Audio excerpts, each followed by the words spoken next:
Halo, Assalamualaikum Elin. Waalaikumsalam warahmatullahi wabarakatuh, Mbak. Gimana kabarnya? Alhamdulillah baik, sehat. Mbak Esti sehat? Alhamdulillah, sehat juga. Syukur Alhamdulillah. Elin, makasih udah mau join. Ini di ngobrol-ngobrol berfaedah di kontenku. Nah, aku perkenalkan dulu ya. Elin ini adalah guru dari adikku yang berkebutuhan khusus juga. Pernah jadi guru adikku. Nah, sekarang jadi guru di SLB. Mana, Lin? Sekar Trate satu Sandaan. Di Serandaan. Nah, teman-teman, jadi Elin ini bakal kita tanya-tanya deh, kita cerita tentang kenapa kok Elin tertarik sama pendidikan luar biasa itu dulu. Apa mau kenalan dulu Elin? Silahkan. Kenalkan ya, nah saya Elin Febrianita, biasa kalau anak-anak panggil saya Bu Elin. Uh, Dulu saya pernah mengajar di SLB Satu Kendong, mengajar adiknya Mbak Esti, namanya Robi. Tapi itu sangat dekat sekali dengan saya, dan saya pun begitu karena Robi sudah seperti adik saya sendiri. Nah, seperti itu. Uh, saya sudah mengajar itu sekitar hampir 2 tahun setengah di SLB. Tapi dulu saya pernah mengajar di TKIT itu selama hampir 2 tahun. Pas saya masih kuliah ya nyoba-nyoba aja gitu Mbak, buat pengalaman. Oke. Elin, kenapa sih kok tertarik? Karena kan jurusan PLB itu memang jarang yang ngambil ya. Karena kalau kamu sendiri Iya. kenapa kok ambil jurusannya PLB? Kalau boleh jujur ya, ini sebenarnya saya dulu itu pernah daftar di senam PTN itu kan, itu dulu saya lewat jalur senam PTN ambil perguruan tingginya. Itu saya dulu sebenarnya saya nggak milih itu pertamanya. Saya tuh milih PGSD, guru SD sama biologi. Tapi pas hari-hari terakhir untuk pengumpulan itu saya ganti. Jadi saya ubah semuanya itu. Jadi yang pilihan pertama yang di UNJ itu saya pilih PLB, yang pilihan di UNS pun saya juga pilih PLB. Soalnya itu saya dulu pernah punya teman SMA namanya Mas Topek. Itu bapak ibunya berkecimpung di SLB. Jadi saya dari situ saya dapat pengalaman tentang SLB.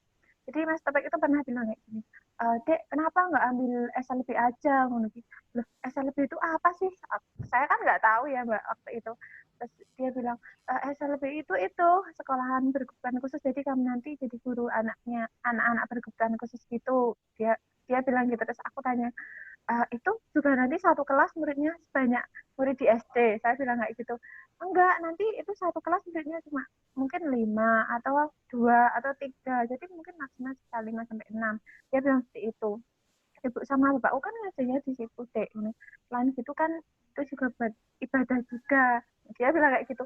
Aku mikir sih, oh iya ya, kalau kerja kan nggak cuma cari uang tok, tapi kita juga harus ibadah juga, kita harus bantu juga. Iya, emang setiap guru itu emang pasti niatnya juga selain kerja juga beribadah, tapi kan setidaknya kan kalau itu selain kita beribadah, kita juga belajar juga sih dari pengalaman mereka. Saya mikirnya gitu. Terus tuh aku ubah semua pilihanku itu, saya rubah yang di SNMPTN itu. Terus alhamdulillahnya saya diterima di UNJ. Dari situ saya pertama kali saya observasi di SLB itu, saya benar-benar kaget, benar-benar kaget karena saya sendiri juga belum terlalu paham soal anak berkebutuhan khusus ya. Itu pas di saya pertama kali itu saya observasi di SLB Satu Bantul. Itu saya benar-benar kaget sekali. Ya Allah, seperti ini ya ternyata itu dunia mereka. Saya bilang gitu. Saya tuh mikir, ya Allah, saya punya bersyukur sekali saya sudah diberikan anggota tubuh yang begitu utuh dan yang begitu maksudnya dibandingkan mereka kan kita lebih sempurna. Tapi ternyata saya juga melihat di balik kekurangan mereka itu, mereka banyak sekali memiliki kelebihan yang tentu saya sendiri pun belum tentu bisa melakukan itu. Di situ saya, dari situ saya pelan-pelan menerima, dia pelan-pelan mencintai dunia saya. Oh, besok saya akan mengajar mereka, jadi saya harus mencintai dunia saya harus mencintai mereka. Saya bilang seperti itu. Jadi sering itu saya juga pernah itu asesmen, pernah melakukan asesmen itu sama anak tunanetra. Itu benar-benar saya shock sekali di situ, nggak tahu Mm-mm. kenapa. Saya kaget sekali Mbak waktu itu Mbak. uh, itu itu pengalaman pertama saya untuk wawancara dengan anak tunanetra, dan di situ saya, ya Allah, saya tuh sampai rumah sampai nangis. Ya Allah, kok kayak gini banget ya. Saya bilang gitu, kok mereka bisa sabar itu, mereka nggak bisa melihat tapi mereka bisa merasakan, maksudnya oh kalau ini namanya ini, kalau yang baunya seperti ini namanya ini, kenapa bisa sepeka itu. Saya tuh heran-heran waktu itu ya. Itu awalnya seperti itu saya. Tapi kalau kalau untuk Jadi sekarang ini saya lebih sangat bersyukur. iya iya. Iya sih. Jadi emang apa ya, kalau pas kuliah mungkin teori-teori aja yang diperbanyak gitu ya, informasi tentang Iya, teori-teori tentang, tapi kalau di pendidikan luar biasa nih kan selain teori memang harus punya rasa yang lebih gitu ya, karena nggak semua orang loh bisa mampu mengajar di apa sekolah luar biasa gitu ya, dan terjun ke iya, lapangan tuh jadi pengalaman tersendiri ya Lin ya, iya. bisa melihat langsung gitu. Nah, eh kalau mungkin Elin dari segi pendidikannya, kalau aku dari sisi di keluarga gitu ya, menurut Elin sendiri penting nggak sih support dari keluarga ini untuk anak berkebutuhan khusus? Menurutku sangat penting sekali peran keluarga bagi anak-anak berkebutuhan khusus ini, sangat penting. uh, Iya, memang mereka banyak menghabiskan di sekolah. Kalau anak yang memang sekolah ya Mbak ya, itu menghabiskan banyak waktu di sekolah. Tapi kan uh, support dari apa ya, dukungan dari keluarga dan orang tua itu kan juga sangat penting sekali buat mereka. Mereka kan di rumah juga membutuhkan, maksudnya seperti pembelajaran bina diri sendiri, kan yang mereka butuhkan kan seperti itu. Jadi uh, dorongan-dorongan dari keluarga itulah yang nanti akan menumbuhkan rasa percaya diri terhadap mereka gitu loh. Kalau ya kalau gurunya sendiri juga mungkin di sekolah juga mengajari seperti itu, tapi kan uh, gimana ya, mereka itu juga anak-anak, mereka juga sama, mereka juga manusia yang membutuhkan perhatian, membutuhkan dukungan, membutuhkan kasih sayang dari keluarganya. Jadi kalau menurutku peran orang tua itu sangatlah bagus bagi dukungan orang tua itu sangatlah bagus bagi anak-anak berkebutuhan khusus. Ya baik itu orang tua maupun kakak maupun adik, itu sangat sangat bagus. Kalau orang tuanya bisa menerima, keluarganya bisa menerima dan mendukung, maka anak berkebutuhan khusus itu juga dapat berkembang dengan baik. Seperti itu kalau menurut saya. Ada Banyak banyak yang anak-anak, anak-anak yang Elin temui apa berkembangnya bagus gitu? Udah ada yang sangat membuat Elin kagum nggak selama ini ketemu iya dengan anak-anak? iya ada itu Mbak. Jadi di sekolah saya ini ada yang autis. Dia itu dulu awalnya di sini itu sangat susah sekali, itu diem duduk aja susah sekali, untuk disuruh duduk aja susah. Jadi dia jalan-jalan terus, pokoknya nggak bisa diem gitu. Tapi ya karena mungkin orang tua juga sangat mendukung, jadi orang tua juga semangat untuk menyekolahkan anaknya. Dia pokoknya mungkin anak saya sekolah, pokoknya gimana pun dia juga berhak untuk mendapatkan pendidikan. Begitu Begitupun kami juga melakukan, maksudnya sesuai dengan kebutuhan dia. Alhamdulillah sekarang dia tuh malah jauh lebih baik dari kita kita yang dikasih tubuh normal ini, yang dikasih sempurna ini. Dia jauh. Jadi dia itu hobinya membaca Mbak. Dia autis tapi dia memiliki hobi membaca. Jadi dia sering sekali membaca. Ada buku baru dia sangat tertarik. Jadi dia itu bahasa Inggrisnya malah lebih bagus, pengetahuannya malah lebih luas. Itu jadi dia itu kalau hewan-hewan purba gitu dia sangat hafal sekali. Bahkan saya sendiri yang gurunya aja malah diajarin sama dia. Ya seperti itu. Iya, Terkadang iya, iya. kita itu jadi guru ya tidak harus saya yang jadi guru, tapi terkadang murid kita juga bisa menjadi guru buat kita. Seperti itu. Sabar ya yang jelas ya kalau sama anak-anak berkebutuhan khusus ya. Luar Iya, biasa sabar sabarnya. Kak. Elin, ini ada spesifikasinya nggak sih kalau berkebutuhan khusus kayak gitu di jurusannya? Karena kan ada berapa berapa tipe yang A, B, C, D. Ada berapa sih tipe itu Ada sampai E ya. Kalau sampai E ya? kalau mm, A kalau A itu untuk apa? sendiri Bisa itu disebutin adalah nggak dari A? A itu untuk apa? kalau A itu kalau A itu untuk anak tunanetra. Tunanetra yang ada gangguan penglihatan. Nah, itu. Kalau B sendiri untuk anak tunarungu gangguan mendengar dan bicara. Kalau tunarungu kan pasti dia juga kesulitan bicara. Kalau untuk C sendiri anak tunagrahita, terus untuk D itu anak tunadaksa, dan anak E itu tunalaras. Sedangkan autis itu nggak ada ABCD-nya, Mbak. Jadi kalau autis ya autis gitu. Seperti itu. Oh gitu ya. Berarti Robi itu masuk apa berarti? Tapi kan kalau tunagrahita sendiri itu kan ada dipecah lagi, ada yang Down syndrome. Nah, kalau Robi itu masuknya ke Down syndrome. C. Jadi Ya, mukanya hampir mirip-mirip gitu loh, ya, Mbak. ya. Benar, benar, benar ya. Gitu. Tipe C ya, ya. Nah, itu berarti Elin ada belajar bahasa isyarat juga nggak? Iya, saya belajar isyarat. saya saya kuliah itu saya ngambil kan kalau kita kuliah itu kita disuruh ngambil salah satu jurusan ya Mbak ya itu. Terus saya sendiri itu malah ngambilnya B yang tunarungu, kekhususan tunarungu. Jadi saya belajar isyarat. Tapi belajar isyaratnya itu nggak dilakukan pas di kelas itu enggak. Jadi itu habis ada kelas nanti kita ada latihan belajar isyarat di Cara gitu belakang ya. kampus kalau dulu seperti itu ya. Jadi saya juga belajar isyarat tapi ya nggak terlalu mahir banget sih. Masih belajar juga. Iya sih. Eh apa? Tapi emang sekarang tambah bagus juga sih karena bahasa isyarat tuh sangat dibutuhkan. Aku aja pengen belajar. Cuma kemarin daftar kelasnya tuh penuh terus gitu karena memang dia tidak bisa banyak orang gitu karena intensitasnya harus kelas kecil gitu, nggak bisa kelas besar. Jadi dan untuk bayar kelas bahasa isyarat tuh lumayan juga loh mahal. Tapi Iya. menarik, sekarang semakin dibutuhkan kan soalnya yang untuk bahasa isyarat. Ada pengalaman ini, cerita dulu deh pengalaman paling paling membahagiakan selama menjadi guru di SLB apa? Uh, saya pernah punya murid namanya Kasanah. Nggak apa ya Mbak Disuli, namanya Kasanah. Itu dulu murid di SLB 1 Pundong. Ya Allah, itu sangat membahagiakan sekali. Dia itu dia itu kan termasuk C, yang C itu. Tapi ya itu dia itu anaknya kecil, tapi umurnya sudah sekitar hampir 9 tahun, tapi badannya itu kecil Mbak. Kalau saya gendong aja kayak nggak gendong apa-apa itu loh. Tapi ya Allah, saya tuh selalu lulus sama dia. Setiap pagi dia kan sering flu. Jadi dia itu sering banget flu. Jadi setiap pagi itu kadang dia mungkin terburu-buru ya bangunnya kesiangan, jadi orang tuanya langsung dianterin, dipakai Instagram terus dianterin gitu aja lah gitu.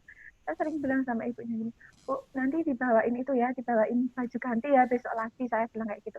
Jadi ketika dia diantar dengan posisi masih belepotan itu ingusnya, itu sering saya mandikan dulu karena sebisa mungkin di kelas itu bersih kayak gitu. Jadi saya mandikan, saya belikan bedak itu Bu, Mbak. Jadi saya kasih bedak gitu biar anaknya juga berlatih biar ada latihan bina dirinya juga.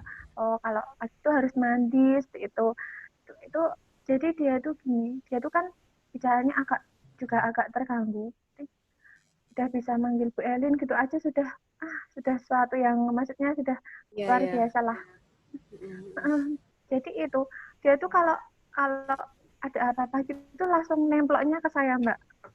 Jadi saya tuh ngerasanya ya Allah berarti anak ini itu banget ya, maksudnya itu tahu banget gitu loh kalau kalau saya itu benar-benar peduli sama anak ini, saya itu benar-benar sayang sama anak ini karena ini murid saya gitu. Jadi ya itulah ketika dia bilang Bu Elin makasih, itu udah rasanya itu sudah sesuatu yang luar biasa sekali. Itu sangat membahagiakan sebagai guru, Pak. Iya, ya. Kalau dukanya ada nggak, Lin? Dukanya Banyak selama jadi banget. guru? Banyak banget ya? Berat ya cobaannya ya. Iya, Berat ya banyak cobaannya. banget. Nah, Iya. uh, Mungkin banyak orang yang bilang, oh, guru SLB itu harus sabar. Iya, emang harus sabar. Sabar nah, banget malahan. aku sendiri gini, kalau aku di satu sisi dari keluarga ya, keluarga yang mempunyai adik berkebutuhan khusus itu tuh Ya, benturannya mungkin tidak di sekolah ataupun di rumah. Kalau keluarga secara keluarga besar udah menerima gitu ya. Tapi itu di lingkungan masyarakat tuh berat, masih berat, iya, masih berat banget untuk menjelaskan bahwa anak berkebutuhan khusus pun mampu gitu loh untuk melakukan ini dan itu gitu. Tapi tantangannya berat gitu. Apakah jadi guru di SLB itu juga Elin dapat benturan dari masyarakat sekitarnya atau teman-temannya? sering banget, Mbak. Tapi kadang itu kayak gini loh. Loh, kamu itu ya jadi gurunya anak-anak petok-petok. Nah, itu sumpah ya, Mbak, itu Sakit menyakitkan ya banget buat saya. dengernya.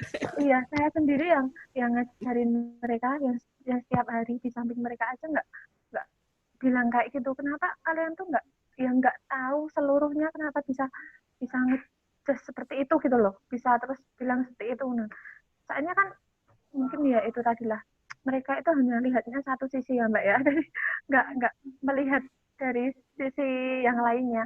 Hanya saya sering bilang, kadang ada yang bilang gini, kok gue ketularan petok loh, kamu nanti ketularan itu loh, gila loh, itu sering itu. Tapi saya, kalau sekarang saya cuek aja lah Mbak, soalnya mereka nggak tahu ya, nggak tahu dunia kita itu seperti apa, nggak tahu sebenarnya Iya, anak-anak iya, mereka iya. itu luar biasa. Itu mereka nggak Karena tahu. Kadang masyarakat saya sok secara menjelaskan umum gini. tuh masih menyamakan antara orang dengan gangguan jiwa dan anak berkebutuhan khusus itu sama. Iya nggak sih? Iya, iya, itu. Soalnya mungkin ya itu mereka nggak tahu yang sebenarnya. Tapi saya sering itu loh Mbak, sering kasih foto-foto atau video ini loh. Menurutku tuh seperti ini loh. Hebat kan mereka bisa nyanyi loh. Suaranya malah lebih bagus. Nah, gituin. Aku sering Mbak seperti itu. Karena ya biar mereka itu biar ya orang-orang awam yang nggak tahu itu biar paham. Oh ternyata anak-anak berkebutuhan khusus itu juga mampu, mereka juga bisa berprestasi dan bahkan bisa lebih hebat dari orang-orang yang normal seperti kita gitu loh. Jadi sebenarnya itu kalau mereka diberikan kesempatan juga mereka bisa mengembangkan bakatnya dengan baik. Mak ya itu tadi kadang kan masyarakat yang nggak tahu itu ya itu sering menilai dari satu sisinya aja, mungkin Iya, dari iya. fisiknya. Semoga ngelihat video ini jadi tercerahkan ya Iya, sedikit amin. gitu. Kalau Elin sendiri melihat situasi di Jogja dengan kota yang besar ya, sekarang tambah ramai ini Jogja, hampir kayak Jakarta kayak nanti mendekati karena juga Ya. pembangunannya tambah luar biasa. Eh, apakah Jogja itu ramah disabilitas menurutmu? Kalau menurutku ya cukup ramah. Ya kan soalnya gini, nanti di Jogja itu sering Mbak itu mengadakan event-event di Benteng Van de Beek itu sering mengadakan event untuk anak berkebutuhan khusus, baik itu lomba-lomba maupun event-event yang lainnya itu sering. Kan karena ini ada pandemi gini ya, jadi udah ada event-event kayak gitu. Tapi kalau pas biasa nggak ada kayak gini tuh sering ada event, ada lomba buat anak-anak berkebutuhan khusus. Jadi nanti ada itu hari disabilitas itu juga nanti biasanya diperingati di itu di Benteng Pandebek itu sering pasti ada acara di sana gitu. Jadi nanti ngundang-undang. Jadi SLB itu diundang untuk di sana dan biasanya nanti juga ada perwakilan yang mengikuti lomba itu.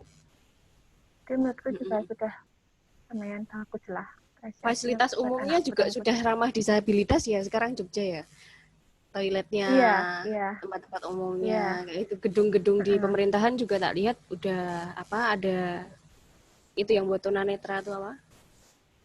Yang pijakannya itu Iya, supaya ya itu sudah ada itu itu. Toiletnya juga sudah ada itu. Terus kan udah banyak lift-lift yang khusus untuk anak disabilitas. berkebutuhan khusus juga iya. Termasuk di TV nasional, TV swasta maupun nasional itu udah bahasa isyarat di setiap berita ataupun acara itu udah ada bahasa isyaratnya. Berita lah paling enggak berita itu secara live pasti ada bahasa isyaratnya kan sekarang. Iya, iya, sudah itu udah kayaknya udah mengapresiasi banget ya itu untuk anak-anak tunarungu yang mungkin mengalami hambatan saat menyaksikan berita-berita atau siaran TV. Sekarang kan sudah sering banget itu Mbak ya, sudah ada isyaratnya itu. Oke, sekarang gini, karena kan situasi sekarang pandemi ya, ada COVID-19. Sekolah gimana, Lin? Apakah libur total, apa bagaimana yang dilakukan?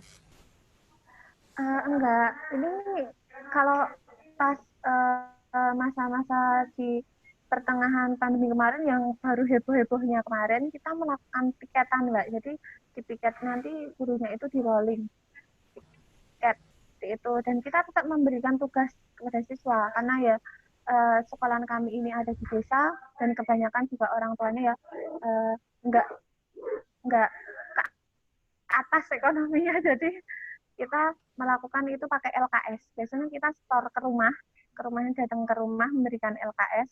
Seperti itu terus nanti mungkin kalau yang punya WA ya nanti hasilnya dikirim lewat WA. Kalau enggak ya nanti kami ambil kembali LKS-nya. Seperti itu. Kalau sekarang ini ya masih sistemnya tetap LKS, Mbak. Berarti door to door ya? Karena seperti ini, iya nggak akan. Soalnya kan banyak orang tua yang mungkin bekerja Mbak setiap pagi melakukan tatap muka lewat lewat aplikasi seperti ini kan nggak mungkin ya. Jadi kita itu mengatasinya kita memberikan LKS. Jadi kita datang ke rumahnya, nanti kita berikan LKS, terus kita tanya gimana belajarnya di rumah, mendampingi Mas ini gimana Bu, kesulitannya apa, kira seperti itu. Ya, Seperti itu. tetap dilakukan proses belajar mengajarnya walaupun harus door to door gitu ya. Iya. Nah, Iya. sekarang kalau aku lihat juga banyak sih sebenarnya guru-guru muda, maksudnya guru-guru muda yang memang ambil pendidikan luar biasa gitu. Supporting jadi tambah ini nggak sih? Kalau teman-temannya banyak gitu yang muda-muda yang sepantaranmu atau adik tingkatmu gitu. Jadi tambah energi positif nggak buat kamu sendiri? Iya sih, maksudnya kan ya saya nggak memikirkan persaingan di dunia di dunia seperti itu ya Mbak. Maksudnya pekerjaan kan rezeki itu kan udah ada yang ngatur. Jadi kalau menurut ya malah seneng. Artinya kan kalau yang mereka lulusan yang baru kan mereka juga dapat ilmu lebih baru lagi kan daripada kita yang udah lulusan kemarin-kemarin seperti itu. Ya menurut saya ya apa, tapi cuma gini kadang gini Mbak, ternyata di lapangan seperti itu ya. Sering kan ada yang gitu kan mereka baru aja terjun sering Mbak, ternyata di lapangan seperti ini ya. Ya ampun, ya gini, kamu harus pelan-pelan menerima, ini dunia kita. Kita harus mencintai pekerjaan kita, terutama mencintai anak-anak kita. Kalau kita ikhlas, ya insya Allah kan juga baik untuk kita sendiri. Kayak saya sendiri jadi guru juga, gaji guru honorer itu nggak sebanyak mereka yang ada di PT-PT mungkin, ada di pabrik-pabrik mungkin, tapi ya itu saya bersyukur sih Mbak. Bersyukurnya gini, dengan saya itu bekerja di sini, itu di dunia seperti ini saya itu bisa lebih mengontrol lagi emosi saya, terutama yang Iya. mungkin saya dulu masih sering emosian, masih mengajar anak-anak seperti ini kan, kita itu benar-benar dituntut untuk sabar ya Mbak ya. Jadi dari situlah saya bisa belajar. Oh ini saya mengajar mereka itu selain mengajar ya saya juga belajar sabar.